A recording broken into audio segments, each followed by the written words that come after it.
चुनाव बीत गया और सरकार भी बन गई। कोई कहता है हम ईमानदारी से काम कर रहे हैं, तो कोई कहता है कि हम ईमानदारी से काम करेंगे। लेकिन रायबरेली नगर पालिका परिषद में ईमानदारी से ना काम हो रहा है और न ईमानदारी से काम हो पाने की कोई उम्मीद है। नेता प्रतिपक्ष राहुल गांधी का संसदीय क्षेत्र है। उन्होंने न्याय यात्रा निकाली कि सबको न्याय दिलाने का उनका प्रयास रहेगा, लेकिन उनके संसदीय क्षेत्र की नगर पालिका परिषद में कार्यरत कर्मचारियों के साथ वर्षों से अन्याय चल रहा है, जिसमें सफाई कर्मचारियों के साथ अन्याय किया जा रहा है। क्योंकि एक ओर नगर पालिका के समस्त सफाई कर्मी अपने मूल पद पर काम कर रहे, लेकिन 2007-2008 में बैकलॉग कर्मियों के तौर पर नाला गैंग सफाई कर्मी के तौर पर नियुक्ति 40 से 45 कर्मी का इतना बड़ा आतंक है कि इन्होंने नौकरी पाने के बाद कभी भी अपने मूल पद पर काम ही नहीं किया। आज यही नाला सफाई कर्मी विभाग में बाबू का रोल अदा कर रहे हैं।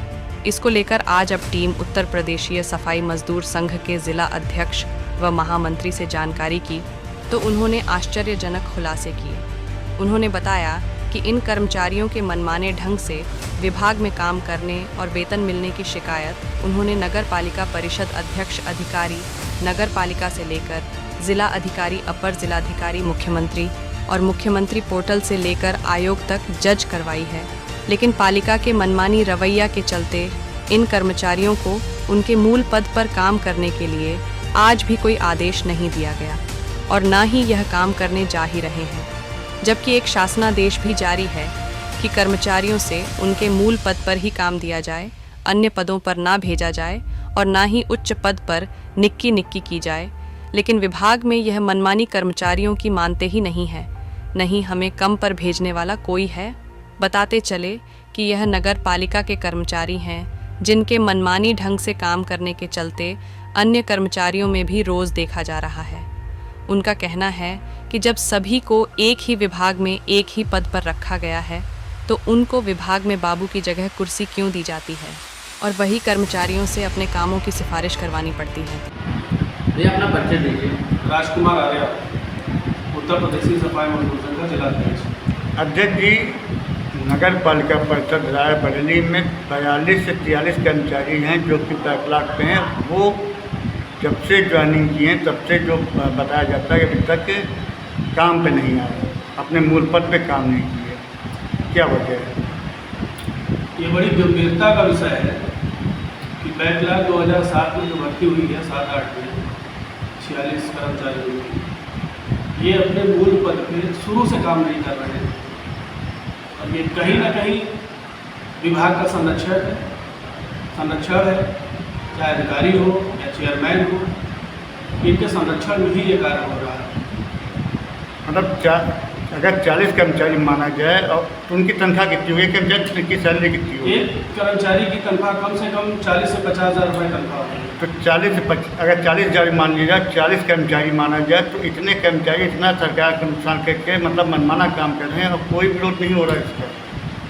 ये बड़ा गंभीरता का विषय है और हम लोगों ने इस पर लिखा पढ़ी भी किया है, जबकि शासन का शासनादेश है 19/8/2018 का शासनादेश है सरकार की तरफ से कि किसी भी विभाग में अपने मूल पद से उच्च पद पे कार्य उनसे न लिया जाए। उसके बावजूद ये 46 बैकलॉग कर्मचारी जो अपने मूल पद पे काम नहीं कर रहे हैं, उससे उच्च पदों पर काम कर रहे हैं। किसी को सफाई नायक बना दिया है, किसी को ऑफिस में बैठा दिया गया है, किसी को गाड़ी चलवा रहे हैं, किसी से क्या किसी तरह से अपने मूल पद से उच्च पदों पर विभाग काम करवा रहा है। और विभाग में हम लोगों ने कई बार लिखा पढ़ी की, माननीय ईओ साहब को, माननीय चेयरमैन साहब को पत्र भी दिए, लेकिन कुछ नहीं हुआ उसका।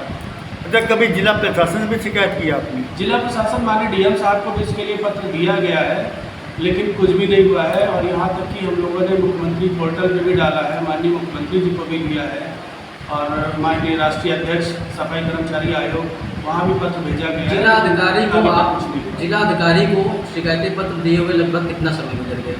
उनको भी शिकायती दिए हुए पत्र लगभग साल भर से ऊपर ही हो गया होगा, इससे ज़्यादा ही होगा। तो इतनी शिकायतों के बाद ये कर्मचारी काम नहीं करें और पूरे शहर में देखिए तो कितनी गंदगी है। तो अगर कर्मचारी काम करते तो क्या कुछ भला हो सकता था? बिल्कुल ये भला हो सकता है। 46 कर्मचारी मायने रखता है, अपने मूल पद से कुछ पदों पर काम कर रहा है, और विभाग में जो स्थायी और संविदा कर्मचारी हैं, आउटसोर्सिंग कर्मचारी हैं, उन लोगों से ज़्यादा तो आउटसोर्सिंग का कर्मचारी काम करता है। उन लोगों की कहीं कोई फिक्र भी नहीं होती है, विभाग को तनख्वाह भी देर से बढ़ती है, 20 तारीख के बाद उनका वेतन आता है, कभी कभी तो पूरा महीना हो जाता है वेतन आता है।